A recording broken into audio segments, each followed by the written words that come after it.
काशीपुर गांव, पौष महीने की ठंडी रात, घना कोहरा।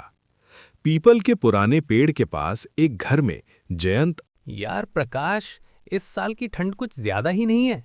ऐसा लगता है जैसे हवा भी हड्डियों के अंदर घुसकर कुछ फुसफुसा रही हो। कोई सही कह रहा है जयंत। मैं बचपन से यहाँ हूँ, लेकिन ऐसी ठंड मैंने भी कभी नहीं देखी। दिन में भी धूप में वो गर्माहट नहीं रहती, और रात का तो पूछो मत।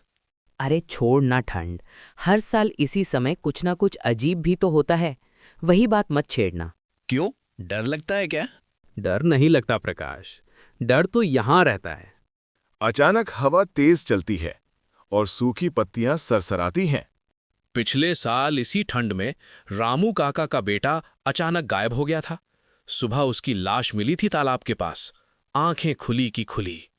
और उससे एक साल पहले स्कूल मास्टर जो रात को घर लौट रहे थे, सुबह गांव के बाहर खेत में मिले थे। चेहरा ऐसा जैसे कुछ ऐसा देख लिया हो जो इंसान नहीं देख सकता। और उससे पहले वो औरत जो हर रात मंदिर में दिया जलाने जाती थी, गांव वालों ने कहा था किसी ने उसे पुकारा और वो चली गई, हवा में घुल गई। प्रकाश, तूने कभी सोचा है कि ये सब हर साल इसी ठंड में क्यों होता है, और साल के आखिर में ही क्यों? गांव के बुजुर्ग कहते हैं, साल के आखिरी दिनों में इस गांव की सरहद कमजोर हो जाती है।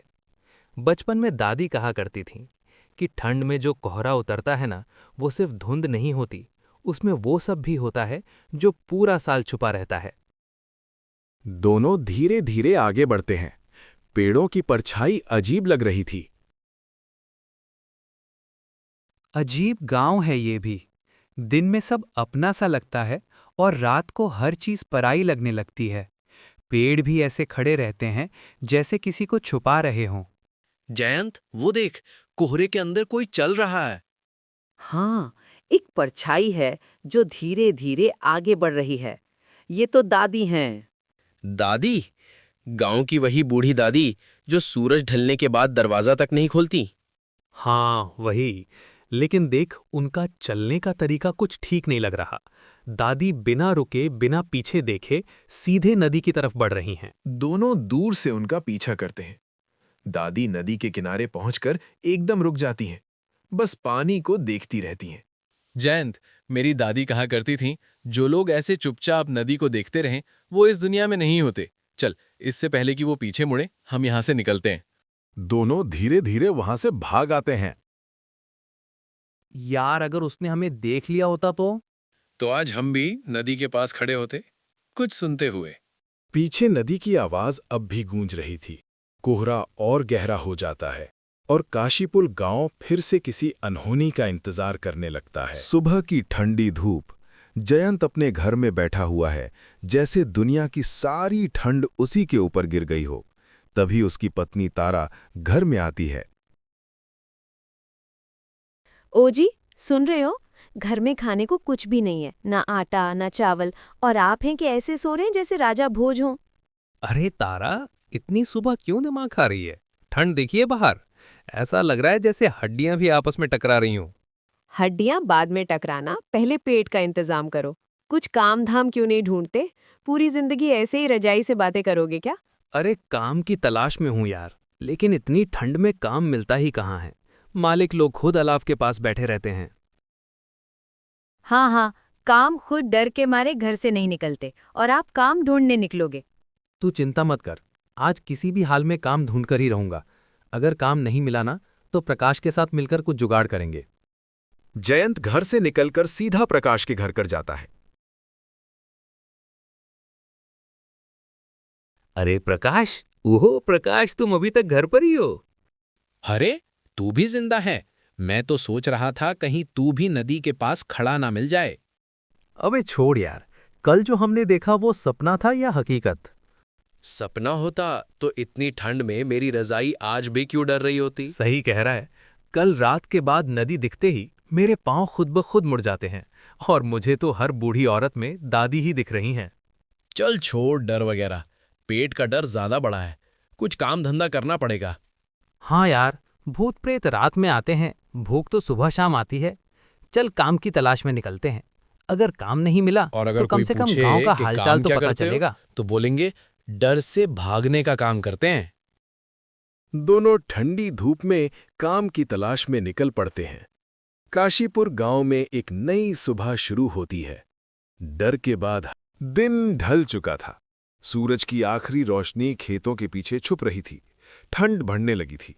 गांव की आखिरी चाय की दुकान, जहां दिन भर की सारी खबरें जमा होती हैं, एक लकड़ी की बेंच पर जयंत और प्रकाश बैठे हैं। अबे जयंत, आज जो मेरे साथ हुआ ना, अगर तू साथ होता तो चाय नहीं, हंसी पीकर ही पेट भर जाता। अरे बोल तो सही, किसने क्या कहा? पहले मैं गया बनिए के पास, बोला भाई कोई काम है? तो वो मुझे ऊपर से नीचे देखता है और बोलता है, काम तो है पर तू देखने में खुद काम ढूंढ रहा है, तुझे क्या काम दूं? अरे ये तो कुछ भी नहीं। मैं खेत वाले से पूछता हूँ कोई काम, तो कहता है ठंड में काम नहीं, बस हिम्मत बची है। फिर मैं ईंट भट्टे वाले के पास गया। वो बोला काम तो है लेकिन ठंड से डर नहीं लगता। मैं बोला डर तो रात में लगता है, दिन में पेट लगता है। अरे भाई इतना भी मत हंसाओ, मेरी चाय खौल रही है या तुम दोनों की हंसी, समझ नहीं आ रहा। भोला भैया, आज चाय में शक्कर कम डालना, हमारी बातें ही काफी मीठी हैं। तभी एक दुबला पतला मास्टर जी रघुवीर दुकान पर आते हैं। अरे भोला, जल्दी जल्दी एक कप कड़क चाय दे रे, आज ठंड कुछ ज्यादा ही लग रही है। हाँ हाँ भोला, आज मास्टर जी के लिए कड़क चाय देना, पूरी पढ़ाई का हिसाब चुकता कर दे। तुम दोनों को तो बिना पढ़े ज्ञान मिल जाता है। जयंत, प्रकाश, कल रात दादी को नदी के पास किसने देखा था? हम दोनों ने मास्टर जी। आज से ठीक 20 साल पहले इसी ठंड के मौसम में सुमन दादी का इकलौता बेटा कार्तिक इस नदी में डूबकर मर गया था। डूब गया था, पर कैसे? तो फिर सुमन दादी तब से हर ठंड में, हर साल वो रात के समय नदी के पास जाकर खड़ी हो जाती हैं। हाँ, ठंड की रात थी, नदी उफान पर थी, लड़का वापस नहीं आया, क्योंकि उसे लगता है आज नहीं तो कल उसका बेटा उसी रास्ते से वापस आएगा। तो कल रात हमने कोई भूत नहीं देखा था, हमने एक माँ को देखा था जो अब भी इंतजार कर रही थी। मास्टर जी, एक बात पूछूं? सच सच बताइएगा, क्या कभी किसी ने सुमन अम्मा के बेटे को सच में नदी में डूबते देखा था? नहीं, आज तक किसी ने नहीं देखा, क्योंकि आज हवा उसी तरफ से चल रही है। एक बार ऐसा कुछ हुआ था मेरे साथ। मास्टर मोहनलाल और उनका दोस्त शिवदत्त शहर से गांव लौट रहे थे। मोहनलाल, आज शहर में ज्यादा रुक गए। अंधेरा भी हो गया और ठंड भी हड्डियों में घुस रही है। बस गांव आ जाए तो सब ठीक हो जाएगा। अचानक नदी की तरफ से एक आवाज आती है। माँ, ठंड लग रही है माँ। तूने सुना? कोई माँ माँ कहकर पुकार रहा है। हाँ, मैंने भी सुना, लेकिन इतनी रात को कौन हो सकता है? गाढ़ा था, नदी बह रही थी और वहां एक परछाई खड़ी थी। कौन है वहां? परछाई हिलती नहीं। फिर वो आवाज फिर आती है। फिर क्या हुआ मास्टर जी? हम दोनों वहां से भाग आए थे, पीछे मुड़कर नहीं देखा। और सुमन अम्मा का बेटा कार्तिक, उस रात के बाद सुमन चाय की अम्मा दुकान हर ठंड एकदम में नदी के सन्नाटे पास में खड़ी डूब गई होती थी। हैं।